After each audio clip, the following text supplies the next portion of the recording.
Hi friends, welcome to my video. ഇന്ന് നമുക്ക് സിമ്പിളായും ടേസ്റ്റിയായും ഒരു മുട്ടക്കറി എങ്ങനെ ഉണ്ടാക്കാമെന്ന് നോക്കാം.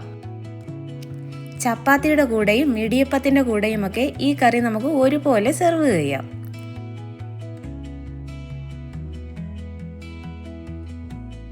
നമ്മുടെ കറി തയ്യാറാക്കാനായി ഞാനിവിടെ ഒരു 4 മീഡിയം സൈസ് സവാള എടുത്തിട്ടുണ്ട്, 2 പഴുത്ത തക്കാളിയും, പിന്നെ ഒരു 4 പച്ചമുളകും, കുറച്ച് ഇഞ്ചി വെളുത്തുള്ളി ചതച്ചത്, അതൊരു ടേബിൾ സ്പൂൺ വരും, പിന്നെ കുറച്ച് കറിവേപ്പിലയും എടുത്തിട്ടുണ്ട്.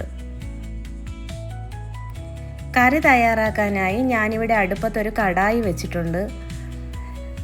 നമ്മുടെ കടായിയൊക്കെ നന്നായി ചൂടായി വരുമ്പോഴത്തേക്കും നമുക്കതിലേക്ക് കുറച്ച് വെളിച്ചെണ്ണ ഒഴിച്ചു കൊടുക്കാം.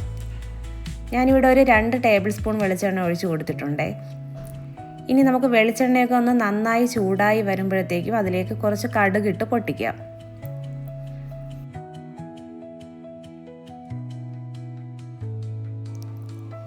കടുകൊക്കെ നന്നായി പൊട്ടി വരുമ്പോഴത്തേക്കും നമുക്ക് കുറച്ച് കറിവേപ്പിലയും പച്ചമുളകും കൂടി ഇട്ട് കൊടുക്കാം.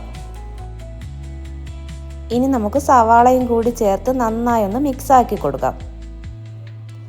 ഇനി നമുക്ക് ഒരു 2 മിനിറ്റ് ലോ ഫ്ലെയിമിലൊന്ന് കുക്ക് ചെയ്തെടുക്കാം. ഏകദേശം 2 മിനിറ്റ് ആയിട്ടുണ്ട്. നമുക്ക് അടപ്പൊന്ന് തുറന്ന് നോക്കാം. സവാളയുടെ കളറൊക്കെ ഏകദേശം ഒന്ന് മാറി വന്നിട്ടുണ്ട്, ഒരു ഗോൾഡൻ കളറായിട്ടുണ്ട്. നമുക്ക് ഒന്നും കൂടി ഇളക്കി ഇനി ഇതിലേക്ക് ചതച്ച് വെച്ചിരിക്കുന്ന ഇഞ്ചിയും വെളുത്തുള്ളിയും കൂടി ചേർത്ത് കൊടുക്കാം. ഇഞ്ചിയും വെളുത്തുള്ളിയുടെയൊക്കെ ഒരു പച്ച ചുവ ഒന്ന് മാറുന്നത് വരെ നമുക്കിതൊന്ന് ഇളക്കി കൊടുക്കാം. ഇഞ്ചിയും വെളുത്തുള്ളിയുടെയൊക്കെ ഏകദേശം പച്ച ചുവയൊക്കെ ഒന്ന് മാറിയിട്ടുണ്ട്.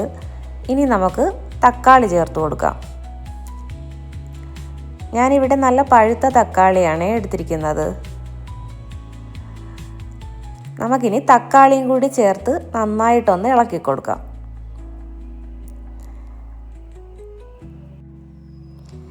ഇനി നമുക്കൊരു 10 മിനിറ്റ് മൂടി വെച്ച് ലോ ഫ്ലെയിമിലൊന്ന് കുക്ക് ചെയ്തെടുക്കാം.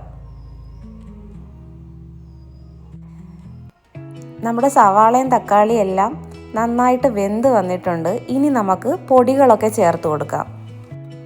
ഒരു 1/4 ടീസ്പൂൺ മഞ്ഞൾപ്പൊടിയും, 1/2 ടീസ്പൂൺ മല്ലിപ്പൊടിയും, ഇനി ഒരു 1/2 ടീസ്പൂൺ മുളക് പൊടിയും, 1/2 ടീസ്പൂൺ കാശ്മീരി മുളക് പൊടിയും കൂടി ചേർക്കാം. ഇനി നമുക്ക് പെരുംജീരകപ്പൊടിയും ഗരം മസാല പൊടിയും കൂടി ചേർക്കാം. ഇത് രണ്ടും ഞാൻ ഒരുമിച്ച് പൊടിച്ച് വെച്ചിട്ടുള്ളതാണേ. പൊടികളെല്ലാം ഒന്ന് ലോ ഫ്ലെയിമിൽ ഇട്ടിട്ട് വേണം ഒന്ന് മിക്സ് ചെയ്ത് കൊടുക്കാൻ.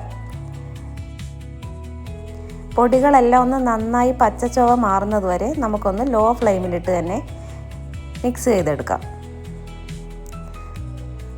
ഇപ്പം നമ്മുടെ പൊടിയുടെയൊക്കെ ഏകദേശം പച്ചച്ചുവയൊക്കെ ഒന്ന് മാറി ഒന്ന് മിക്സായി വന്നിട്ടുണ്ട്.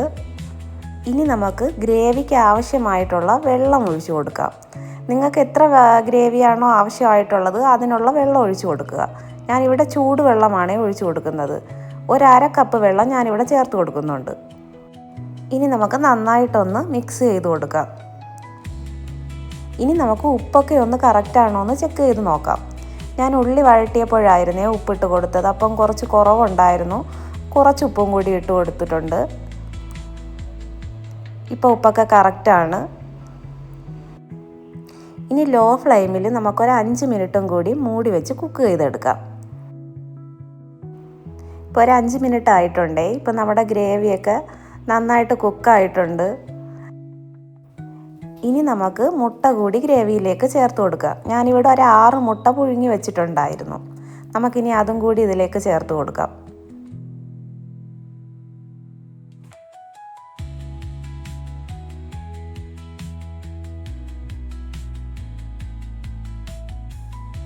നമ്മുടെ മുട്ടയും ഗ്രേവിയായിട്ട് ഞാൻ നന്നായിട്ടൊന്ന് മിക്സ് ചെയ്ത് കൊടുത്തിട്ടുണ്ട്.